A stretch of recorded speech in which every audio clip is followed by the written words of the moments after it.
அவங்க ஓட்டு கேட்க வந்தா நீங்க என்ன பண்ணணும்? செருப்பால் அடிச்சு வெளியே துரத்த வேண்டாமா? 10 ரூபாயை மிரட்டி கேட்கறான். அவன் கொடுக்க மாட்டேன்னு சொன்னா, அவன் குடியார வந்து கலட்டா பண்றான்னு சொன்னா அவன் மேல ஒரு புகார் கொடுக்கறான். அதையும் காவல்துறை என்ன பண்ணுது? அவன் குடிச்சிட்டு கலட்டா, அவன் வந்து நியாயத்தை தட்டி கேட்கறான். என்னன்னு, அவன் குடியாரா இருந்தா நீ 10 ரூபாய் நீ அநியாயத்துக்கு தானே விற்கிற. அந்த 10 ரூபாய் ஒரு குவார்டருக்கு 10 ரூபாய்னா ஒரு கடையில ஒரு நாளைக்கு 500 குவார்டர், நான் குறைஞ்சபட்சமா சொல்றேன் 500 குவார்டர். அப்போ கிட்டத்தட்ட 5000 கடை இருக்கு, 4900 கடை இருக்கு. கணக்கு பண்ணிக்கங்க. அப்போ ஒரு நாளைக்கு மட்டுமே 25 கோடி ரூபாய். எவ்வளவு? ஒரு நாளைக்கு 25 கோடி ரூபாய். 10 நாளைக்கு 250 கோடி ரூபாய், 100 நாளைக்கு 2500 கோடி ரூபாய்.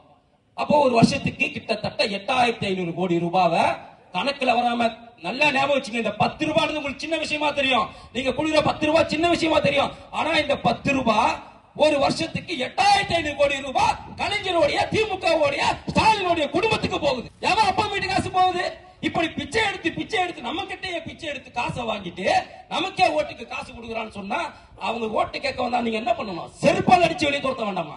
ஏண்டா என் காசை வாங்கி எனக்கே நீ கொடுக்குற, என்கிட்ட பிச்சை எடுத்த காசு எடுத்துறது நீ எனக்கு கொடுக்குறன்னு சொன்னாம செருப்பால் அடிச்சு வெளியே துரத்த வேண்டாமா?